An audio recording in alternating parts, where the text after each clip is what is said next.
see, we always have dependence. We always think that, when we get married, we can depend on the husband. The husband will think that I can depend on the wife. And then when they have child, when we grow old, we feed our children. We can depend on children. The children will look after us. Things doesn't happen the way we think at times. Sometimes it happens otherwise. Because why?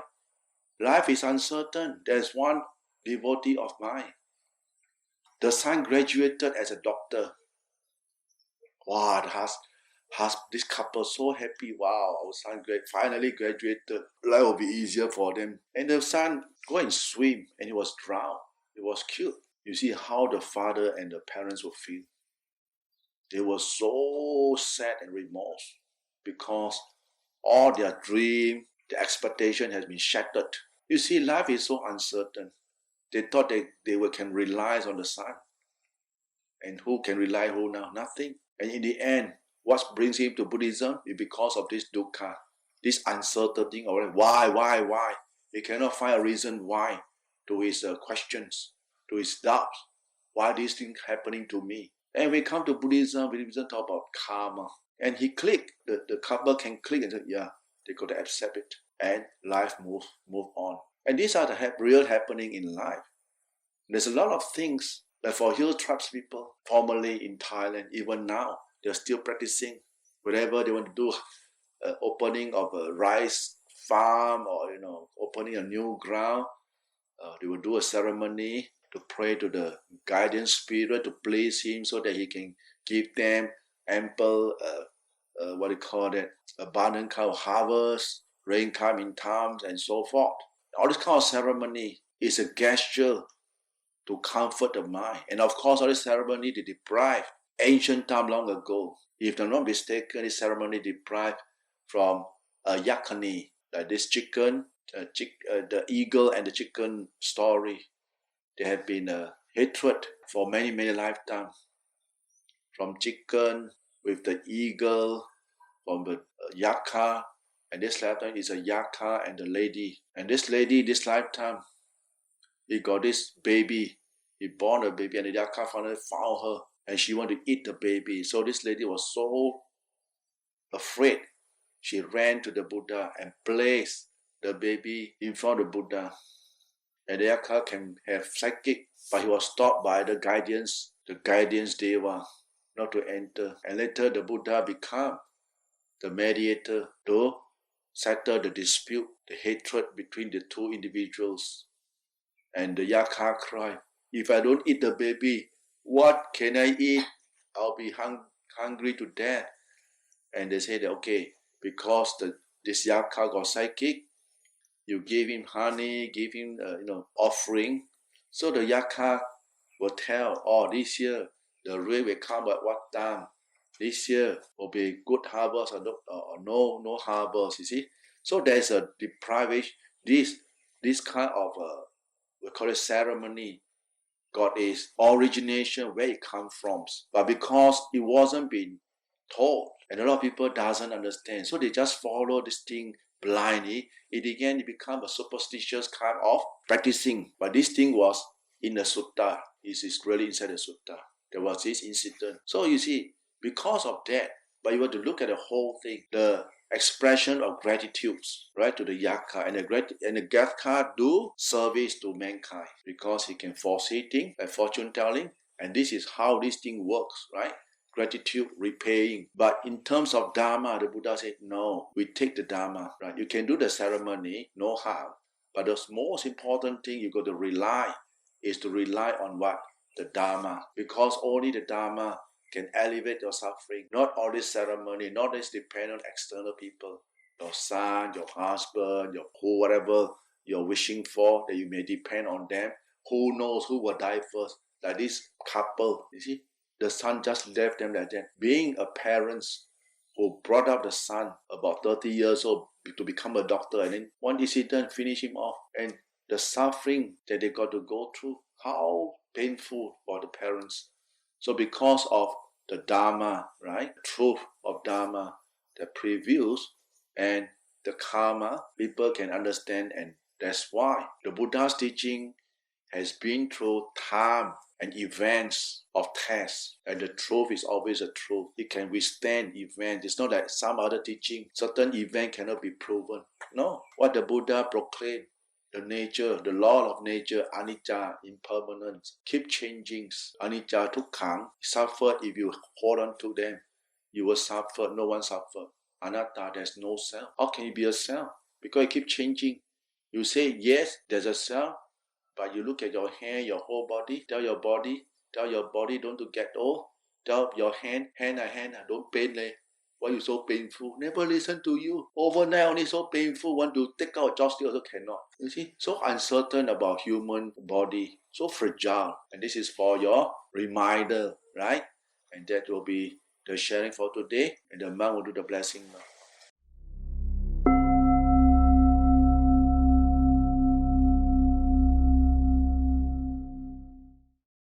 We talk about property means custom. In this world, this order of the world, we have customized, or we call traditions, way of doing things. Whether you are Westerner, whether you're from the East, you see every country has their own custom, own sets of rulings. So as for the easy, what we call that, management and control for the welfare and happiness of people at large. But certain customs, certain traditions of things that they do, is not beneficial or is quite superstitious, which doesn't bring any what we call the educational values to upgrade our mental health or our coexistence world. It only encourages superstitions, encourages instilling fear and uncertainty in our life. And this is not what we want. It was after the rise of Buddhism, when the Buddha gained enlightenment and when Buddha started to preach, that the Buddha's teaching, what we call the Dhamma, began to reveal into the society of mankind that come in contact with Buddhism. And of course, in Buddhism, when Buddhism arises, so-called all this tradition or customized thing will be faded eventually. Why? Because human beings are not stupid. Human beings got brain. They can think. They can decide what is good, beneficial, what is superstitious, what is threatening, what is delusional, and doesn't bring any benefit to our life at all. And it was through this kind of changes in the society that we see the shifting of people's human mind understanding. Those who are living in fear get up from the fear, because when they come in contact with the truth, and what the Buddha said, I am the owner of our own actions, born of actions, related to action, and live dependent on actions.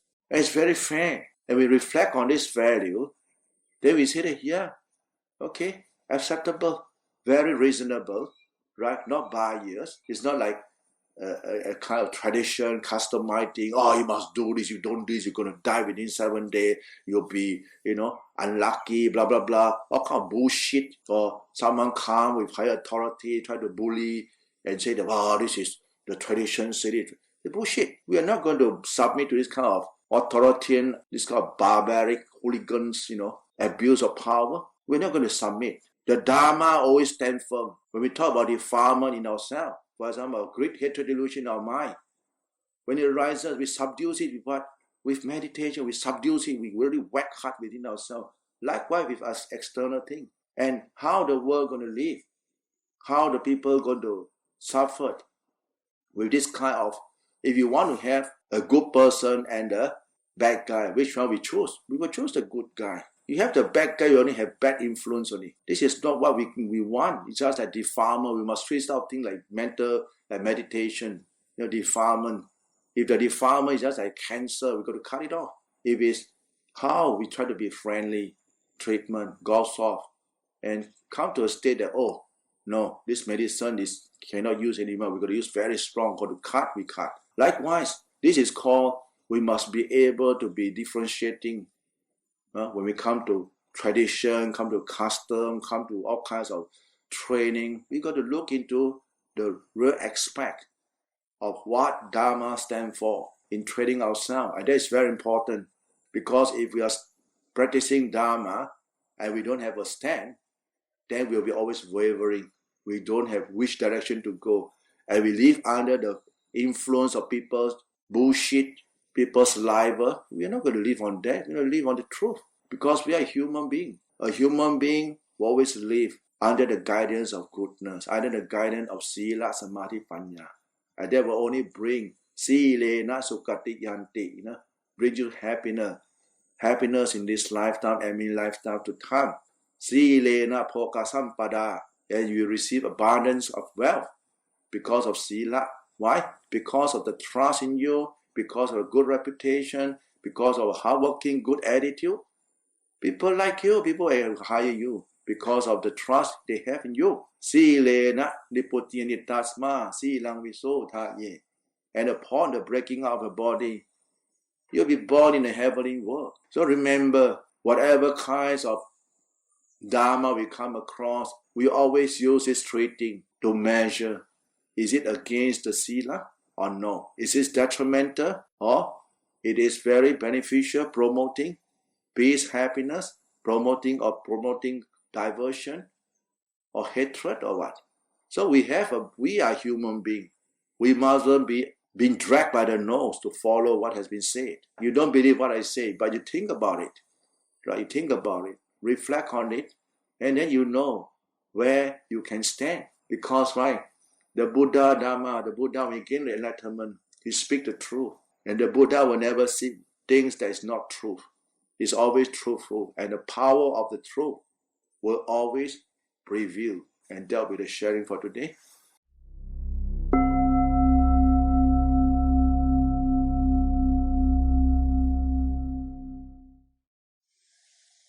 You see, when we are building houses, we're doing external things. All we require is what?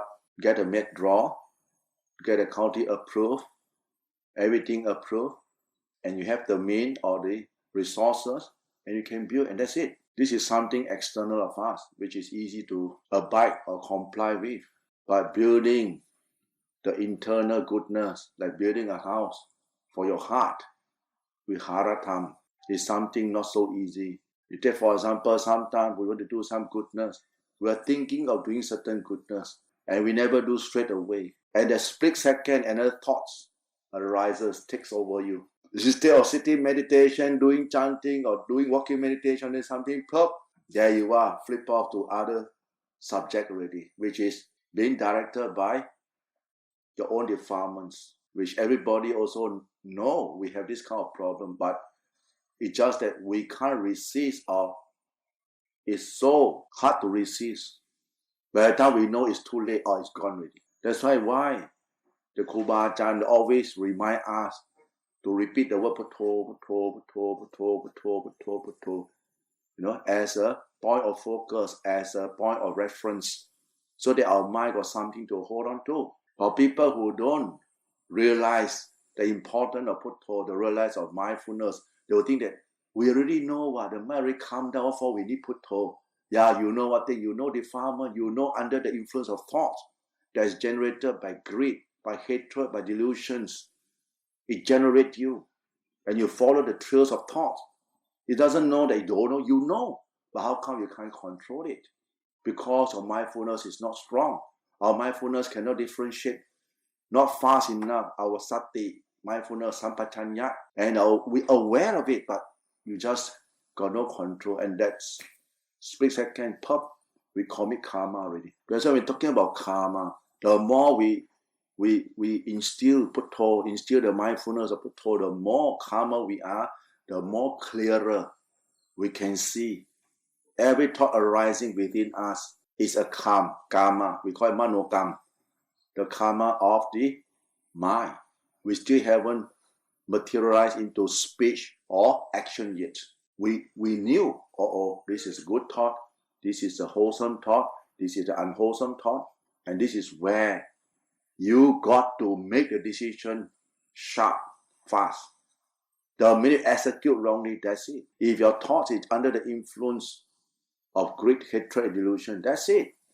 You committed a bad karma straight away. But if your thought is based on skillful thought, based on the thought of Brahmavihan, of compassion, forgiveness, metta, karuna, mudita, rejoice, upekha, equanimity. These are the kind of good thought we want to develop. Because why? If you want to do something, we try our best, we do the goodness. And if we cannot come out, if we cannot do it, then we just, okay, upekha, leave it. We take it that, okay, times are not right, not in the right place right now. We just leave it, and no problem. And this is very, very important. The more you practice, the more you will more refined to your own mind. Then you will see that, oh, really, the putto, very, very important putto. Then you will want to practice more with putto. Why? You better think of putto rather than think of rubbish. Your mind always think rubbish, go here, go there, all over the place. You know very well. So when you have putto, you will know when to think. And you will know that the thing that you're going to think about or contemplate about will only brings you good result. You're not going to think of evil thing or hatred or thing that is not beneficial to yourself and to other people. The minute you have putto, you see that, oh, this is greed, this is hatred, this is jealousy, I better don't. You see, you can differentiate from here. Then the more you practice, the more your heart will open up. So very important when you talk about putto is not, actually putto is sati. When you put on the no more putto already, the mind just quiet, watch only. You see, it's so powerful. Then you decide from there, oh, okay, this is what. So that will be the sharing and you think about it, right?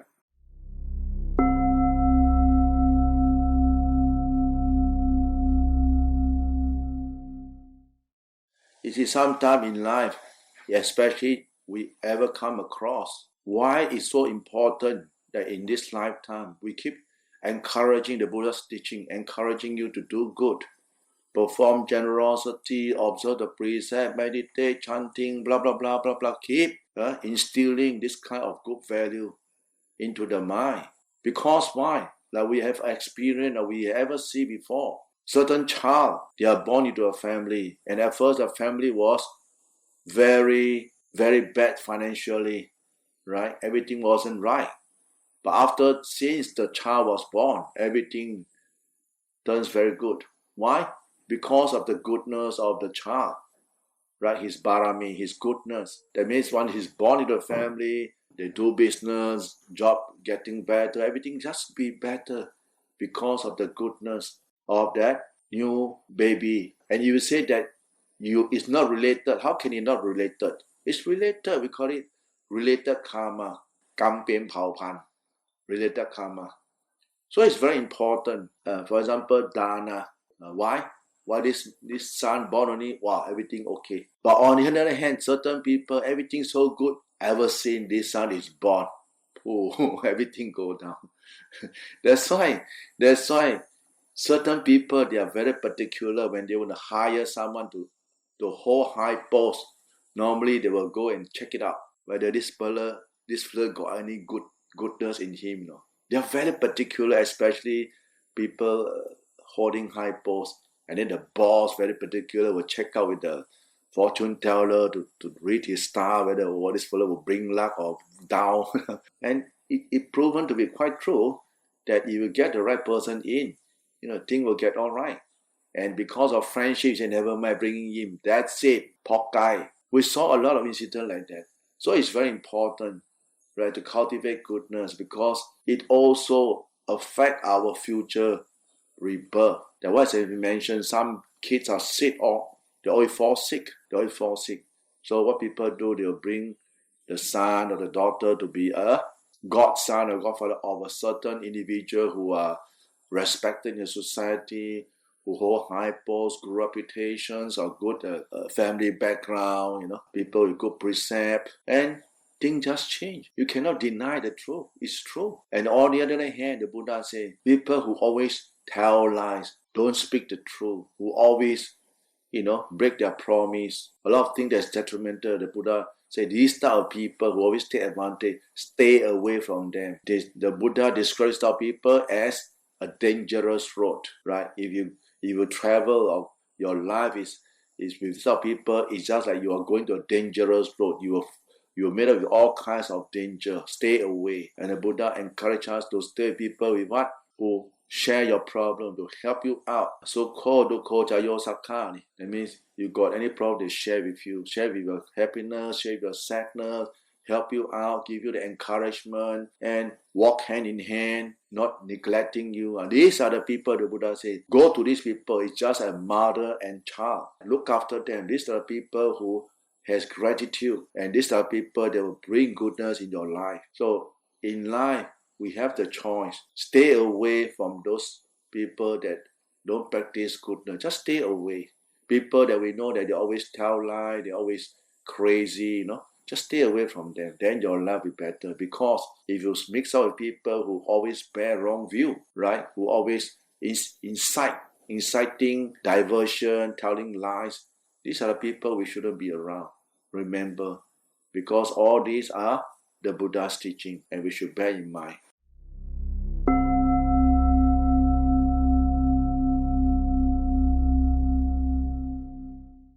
You see, sometimes human mind, we always absorb into our trails of thoughts. And if you were to look at our personal mental state, most of the time, you can see your mind is triggering all these kind of thoughts of the past, and especially deal with certain things spiritual. Then people will feel related to goals and all sorts of things. And why? Because the mind is not trained. And the mind always enjoy in getting involved and be affected by this kind of thoughts, and thus creating the kind of uncertainty and fear in one's own mind. Like yesterday, I received a call from Indonesia talking about goals. He said, this problem happened last year. Why this year? I said, happened already. Yeah, happened. And then why you worry? I scared the thing will come back again. Scared. You see, scared. Does the thing come back already? Happened. But she's scared or he's scared. What is this? Let the thing happen first. Then we see how we can do.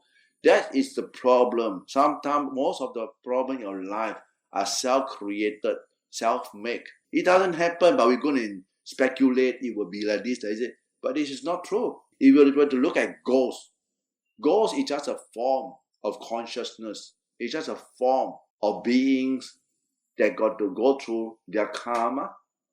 They never say they are goals. Who give them the labeling? We, human beings, give labeling. And we make believe that this goal is real. Actually, just a mental thought. It's a form of energy, and that's it. But because of our untrained mind, our mind is not firm. It's not firm, not established in the Dhamma. We don't have samadhi, we don't have wisdom, don't have panya. And that's the problem. Most people, mind at large, falls under this kind of category, and thus creating a lot of uncertainty in their life. Small thing, they can blow up into very big issue. Because why? The mind speculate too much, think too much, and it becomes a self-instilled problem, which we were to study. That's why when we meditate, we study how the mind create pains, create situation for us to fall into the trap of the thoughts. That's why the problem, the reason why we meditate, we chanting, we meditate, we do Dhamma contemplation, we listen to Dhamma talk, is to remind ourselves things that are going to happen within us, that we don't get trapped by the thoughts. Whether you like it or not, this is the nature of the world.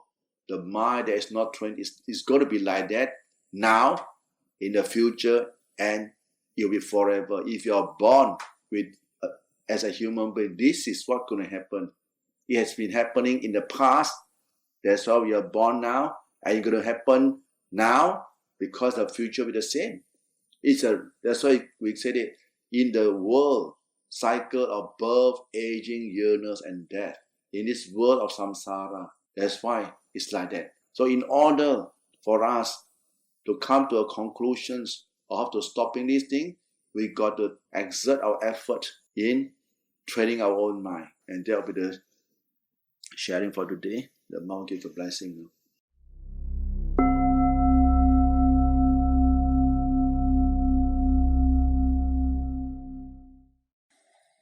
Every time when we meditate, remember, every time after the chanting, when we sit and meditate, the first thing we must adjust our body first. Why? why I say you must adjust the body. If your body is in the position that will cause you sore, S-O-R-E, pain, discomfort, then it's very hard for you to meditate. You must shift your buttock a bit, shift your leg a bit, shift your position so that you feels good. Straighten your back, feels good. And then you start to do the relaxations exercise by relaxing from the top of the head downwards. Remind yourself to relax the head, your shoulder blade, your spinal cord, your pelvic bone, your right leg, your left leg, your shoulder, your right hand, left hand, and all the way to your palms. Relax your forehead, relax your eyes, your ears, your nose, your mouth, upper lip, lower lip. Relax your chest, relax your abdomen, and relax your lower body. And after you have relaxed, then you come and observe the breath to see whether your breath is in the comfortable zone, to see whether you breathe comfortably so that you feel good. And don't go and attach to the book knowledge that you should vitaka, vichara, piti, sukha. Don't need. You just do. Just observe. Use your own adjustment and observe your breath. Is it comfortable? How to breathe so that to make your breath comfortable. And once you can adopt the comfortable breath, stick with it. Just be mindful. Pay attention to this comfortable breath and see how this comfortable sensation nourish the body and how this comfortable sensation can calm down your mind. And this is very important. These are what we call observation, the trick, right? Practice make perfect. The more we do, the more we can discover, opening up new ground, the discovery of the breath elements that can have the impact on your body. And this is very important. A lot of people, they don't know how to handle. They just meditate and, they thought that they cannot think and they get stuck in a very, what we call that, tense, in a very tense position, in a very tense mind state, very tense sort of control breath. And you find it very hard for you to meditate. So you must relax. Remember, you must relax. The more you relax, the more you can adjust your breath until you really feel good. This is what it's all about. Then you can review gradually, right? Oh, this breath, how it affects us, how it affects the mind. When you say affect us, it affects the mind state. So that's why we call it mindfulness of breathing, right? And that'll be the sharing for today. Yatha varivaha pura paripurenti sakarang eva beva nitotina petanang upakapatit ichita badita tumha kipameva samichatu sape purentu sankapa Chandho pannaraso yatha manicho diraso yatha Tiya vivajandu samaro govina saduma devava vandarayo sukhi digayo gobhava viva Tanasile sanicang buddha Vajayino cakaro dhamma Kanti ayuhano sukhang Alaya samipade se kapete vasa parita jatiyo Sila vadeta mochetawa sanyate brahmacharino Yadata devata sunta sadakina madese Tapuchita pujayanti marita manayatina Tatonang anukampanti mata puta vaurasang Devata nukampito poso satabarani pasati Bhavatu sabhamangalang rakadu sabhadevata Sabha buddha nubhavena sada soti bhavantu te Bhavatu sabha mangalang rakadu sabha devata Sabha dhamma nubhavena sada soti bhavantu te Bhavatu sabha mangalang rakadu sabha devata Sabha sangha nubhavena sada soti Bhavantu